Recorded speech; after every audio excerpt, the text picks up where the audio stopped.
New Saint Mary's Public School ಕಾರ್ಯಕ್ರಮ ಆರಂಭ ಆಗಿ 1.5 ಗಂಟೆಯಿಂದಲೂ ಕರೆ ಮಾಡೋಕೆ ಪ್ರಯತ್ನ ಪಡ್ತಾ ಇದ್ದೀವಿ.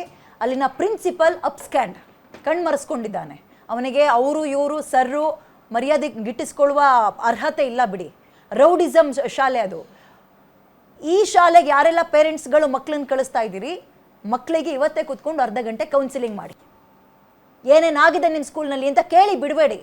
ಯಾರ್ಯಾರು ಈ ಸ್ಕೂಲಿಗೆ ಮಕ್ಕಳನ್ನ ಕಳಿಸ್ತಾ ಇದ್ರಿ ನೀವೆಲ್ಲರೂ ಕೂಡ ನಿಮ್ಮ ಮಕ್ಕಳ ಹತ್ರ 10-15 ನಿಮಿಷ ಕೂತ್ಕೊಂಡು ಮಾತಾಡಬೇಕು. ಇವತ್ತು ನಿಮ್ಮ ಮಕ್ಕಳ ಜೀವನದ ಪ್ರಶ್ನೆ, ಇದು ಭವಿಷ್ಯದ ಪ್ರಶ್ನೆ.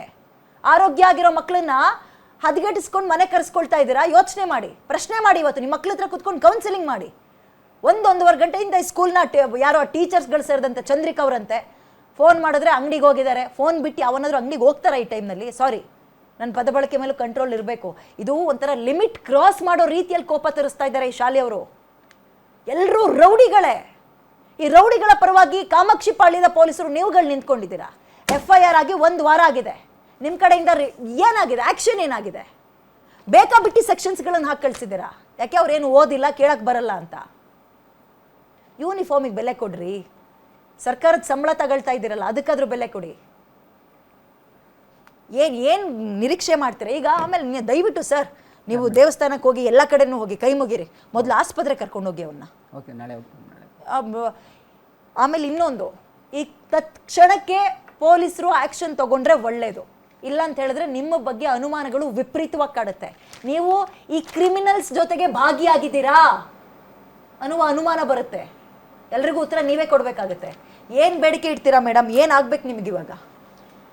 ಮೇಡಮ್, ನಮ್ಮ ಮಗು ಫಸ್ಟು ಹೆಂಗಿದ್ದ ಹಂಗೆ ಇರಬೇಕು ಮೇಡಮ್. ಏಕೆಂದರೆ ಅವ್ನು ಫಸ್ಟು ಆಟ ಆಡ್ಕೊಂಡು ಮತ್ತು ಓದ್ಕೊಂಡು ಬರ್ಕೊಂಡು ಹೆಂಗೆ ಆಟ ಆಡ್ಕೊಂಡಿದ್ನೋ ಅದೇ ಥರನೇ ನನ್ನ ಮಗ ನನಗೆ ವಾಪಸ್ ಬೇಕು. ಇವಾಗ ಅವ್ನು ಹೆಂಗೆ ಮಾಡಿದ್ದಾನೆ ಅಂತಂದರೆ, ಈ ಕಡೆ ನಾವು ಮತ್ತೆ ನೆಕ್ಸ್ಟ್ ಇನ್ನೊಂದು ಸ್ಕೂಲ್ಗೆ ಹಾಕೋದಕ್ಕೂ ತುಂಬಾ ಭಯ ಆಗ್ತೈತೆ. ಯಾಕೆ ಅವನೇ ಹೇಳ್ತಾ ಇದ್ದಾನೆ ಮೇಡಮ್, ನಾನು ಇನ್ನೊಂದು ಸ್ಕೂಲ್ಗೆ ಹೋಗೋದಕ್ಕೆ ನನಗೆ ಭಯ ಆಗ್ತೈತೆ. ಆ ಸ್ಕೂಲ್ಗೆ ಹೋದ್ರಂತೂ ನನ್ನ ಮತ್ತೆ ಉಳಿಸೋದಿಲ್ಲ ಅವರು.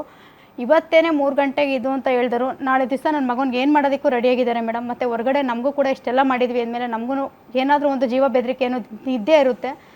ನಮ್ಮ ಮನೆಯಲ್ಲಿರೋ 4 ಜನಕ್ಕೆ ಏನೇ ಆದ್ರೂ ನೇರ ಕಾರಣ ಸ್ಕೂಲವರೇ ಆಗ್ತಾರೆ. ಏಕೆ ಅಂತಂದರೆ ಇಷ್ಟೊಂದೆಲ್ಲ ಆದಮೇಲೆ ನನ್ನ ಮಗ ವಾಪಸ್ ಹೆಂಗಿದ್ದ ಹಂಗೆ ಬೇಕು. ಅವ್ರಿಗೆ ಇವಾಗ ನನ್ನ ಮಗ ಯಾವ ಥರ ನರಳಾಡ್ತಾ ಇದ್ದಾನೋ ಇಲ್ಲೇ ನೀವೇ ನೋಡಿದ್ರಿ, ಅಷ್ಟೊಂದೆಲ್ಲ ಕೆಮ್ತಾ ಇದ್ದಾನೆ. ನಾನು ಹೊಡಿಬೇಕಾದ್ರೆ ಅವ್ನು ಕೈಕಾಲು ಹಿಡ್ಕೊಂಡ್ರು ಬಿಟ್ಟಿಲ್ಲ ಮೇಡಮ್. ಕೈಕಾಲು ಹಿಡ್ಕೊಂಡು ಎಷ್ಟೇ ಇದು ಮಾಡಿದ್ರು ಕೂಡ ಬಿಟ್ಟಿಲ್ಲ. ನನ್ನ ಮಗ ಅಂತ ಪರಿಸ್ಥಿತಿಲಿ ಇದ್ದ ಅಂತ ನೆನಪಿಸ್ಕೊಂಡಾಗ ಏನು ಅನ್ಸುತ್ತೆ? ಯಾವ ಥರ ಅನಿಸುತ್ತೆ ಮೇಡಮ್. ಹೊಟ್ಟೆ ಎಲ್ಲ ಚುರುಕಂದು ಊಟನೂ ಕೂಡ ನಾವು ಸರಿಯಾಗಿ ತಿನ್ನೋಕ್ಕಾಗ್ತಾ ಇಲ್ಲ. ಅವನು ಕೂಡ ತಿಂತಾ ಇಲ್ಲ. ಒಂದು ಬರೀ ಹಣ್ಣು ಜ್ಯೂಸಲ್ಲೇ ಇವತ್ತುವರೆಗೂ ಕೂಡ ಇದ್ದಾನೆ ಮೇಡಮ್. ಅವನು ಸಾವು ಬದುಕಿನ ಮಧ್ಯೆ ಹೋರಾಡ್ತಾ ಇದ್ದಾನೆ. ಅಲ್ಲಿಂದ ಅವ್ನು ಬಂದಿರೋದೇ ಇವತ್ತು ಹೆಚ್ಚಾಗೈತೆ. ಇವತ್ತು ಅವನಿಗೆ ಕಠಿಣ ಕ್ರಮ ಆಗಬೇಕು. ನನ್ನ ಮಗನಿಗಾಗಿರೋ ಪರಿಸ್ಥಿತಿ ನಾನು ಅನುಭವಿಸ್ತಾ ಇರೋ ನಾವು ಬೇರೆ ಯಾವ ತಾಯಂದ್ರೂ ಅನುಭವಿಸ್ಬಾರ್ದು ಮೇಡಮ್. ನನ್ನ ಮಗ ನರಳಾಡ್ತಾ ಇರೋದನ್ನ ನೆನೆಸ್ಕೊಂಡ್ರೆ ಈಗಲೂ ಕೂಡ ಮತ್ತೆ ಬೇರೆ ಸ್ಕೂಲ್ಗೆ ಹಾಕೋದಕ್ಕೂ ಕೂಡ ಭಯ ಆಗ್ತೈತೆ. ಏಕೆಂದರೆ ಈ ಥರ ರಾಕ್ಷಸರ ಥರ ವರ್ತಿಸೋ ಒಂದು 5-6 ಜನ ಮಾಸ್ಟ್ರುಗಳು ಮತ್ತು ವಿಸ್ಗಳಿಂದ ಎಲ್ಲ ಪೋಷಕರು ಕೂಡ ತುಂಬಾ ಭಯ ಬೀಳ್ತಾ ಇದ್ದಾರೆ.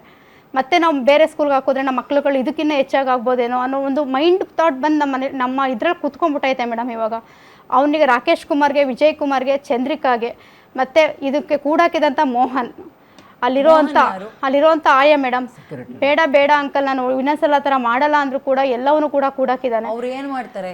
ಹೋಗ್ಲಿ ಅವ್ರದ್ದು ಬಿಡಿ ಮೇಡಮ್. ಅವ್ರು ಏನ್ ಮಾಡ್ತಾರೆ? ಬಟ್ ಬೆಲ್ ಮಾಡು ಅಂದ್ರೆ ಬೆಲ್ ಮಾಡ್ತಾರೆ, ನೀರ್ ತಗೋಬಾ ಅಂದ್ರೆ ನೀರ್ ಕೊಡ್ತಾರೆ, ಬಾಗ್ಲ ಹಾಕು ಅಂದ್ರೆ ಬಾಗ್ಲ ಹಾಕ್ತಾರೆ, ಆ ಹುಡುಗನ್ ಕರ್ಕೊಬಂದ್ ರೂಮಿಗೆ ತಳ್ಳು ಅಂದ್ರೆ ತಳ್ತಾರೆ. ಅವ್ರು ಏನ್ ಆದ್ರೆ ಚಂದ್ರಿಕಾ ಮತ್ತೆ ಈ ರಾಕೇಶ್ ಕುಮಾರ್, ವಿಜಯ್ ಕುಮಾರ್ ಮೇಲೆ ತುಂಬಾನೇ ಕಠಿಣವಾಗಿ ಕ್ರಮ ಆಗ್ಬೇಕು ಮೇಡಮ್. ಯಾಕೆಂದ್ರೆ ನಮ್ಮ ಹುಡುಗನ್ಗೆ ಲಾಸ್ಟ್ ಆಗ್ಬಿಡ್ಬೇಕಿದು.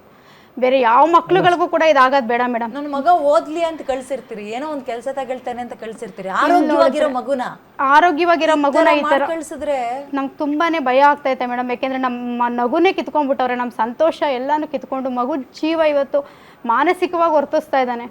ಅವ್ರಿಗೂ ಮಕ್ಳಿರ್ಲಿವ ಮೇಡಮ್. ಅಷ್ಟೊಂದು ಕಾಲು ಹಿಡ್ಕೊಂಡು ಬಡ್ಕೊಂತ ಇದ್ರು ಕೂಡ ಇಲ್ಲ ಸರ್ ನಾನು ಇನ್ನೊಂದು ದಿವಸ ಮಾಡಲ್ಲ. ಏನ್ ಅನ್ಸುತ್ತೆ ನಿಮ್ಗೆ? ಕಿರ್ಚ್ಕೊಂತ ಇದೆ, ನಮ್ಗೆ ಕರುಳು ಚುರುಕು ಅನಿಸ್ತೈತೆ, ಕುತ್ಕೊಳ್ಳೋದಕ್ಕೆ ನಮ್ಗೆ ಆಗ್ತಾ ಇಲ್ಲ ಮೇಡಮ್. ಆ ತರ ಅವನಿಗೂ ಕೂಡ ಆಗ್ಬೇಕು ಸರ್. ನಿಮ್ಮ ಮಗ ನಿಮ್ ರಕ್ತ ಚೆನ್ನಾಗಿ ಆಟಾಡ್ಕೊಂಡಿದ್ದು ಸ್ಕೂಲಿಗೆ ಹೋಗಿ ಬಂದು ಹಿಂಗ ಆಗ್ತಾನೆ. ಅವ್ರು ನಳ್ಳಾಡ್ತಾರ ನಮ್ಮ ಕೈಲಿ ನೋಡಕ್ ಆಗ್ತಾ ಇಲ್ಲ ಮೇಡಮ್. ಅದು ಡಾರ್ಕ್ ರೂಮ್ ಕೂಡ ಹಾಕಿದ್ರೆ ಅವಾಗಿಂದ ಒಂಥರ ಶಾಕ್ತಿ ಮೆಂಟಲಿ ಆಗ್ಬಿಡ್ತಾನೆ ಮೇಡಮ್. ಪ್ರತಿ ಅರ್ಧ ಗಂಟೆಗೆ ಒಂದ್ಸಲ ಈ ಥರ ನಾವೇನು ಫ್ರೀಯಾಗಿ ಏನು ಕಳಿಸ್ತಾ ಇಲ್ಲ ಮೇಡಮ್. ಅವ್ರಿಗೆ 45,000 ರೂಪಾಯಿ ಕೇಳಿದ್ರು ಅಂದ್ಬಿಟ್ಟು ನಮ್ಮ ಹತ್ರ ದುಡ್ಡು ಇರುತ್ತೋ ಇಲ್ಲ ಇನ್ನೊಬ್ರ ಹತ್ರ ಸಾಲ ಮಾಡ್ತೀವೋ ಕೂಲಿ ಮಾಡೋದು ಮೇಡಮ್. ನಾವು ಕೂಡ ನಾವೇನು ತುಂಬ ರಿಚ್ ಆಗಿಲ್ಲ.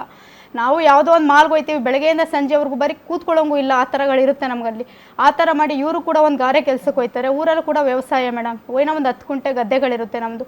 ಅಲ್ಲಿ ಇನ್ನೊಬ್ರ ಹತ್ರ ಕೂಲಿ ಮಾಡ್ಕೊಂಡು ನಾವಂತೂ ಓದಲಿಲ್ಲ, ನಮ್ಮ ಮಕ್ಳಾರ ಓದಲಿ ಅಂತ ಮಾಡಿದ್ರೆ ಮಾನಸಿಕ ಅಸ್ವತ್ವ ಅರ್ಧಂಬರ್ಧ ಹುಚ್ಚಿನ ಥರ ಮಡಗಿದ್ದಾನೆ ಮೇಡಮ್. ಅವನಿಗೂ ತುಂಬಾ ಇದೇ ಥರ ಕಠಿಣ ಶಿಕ್ಷೆ ಆಗಬೇಕು.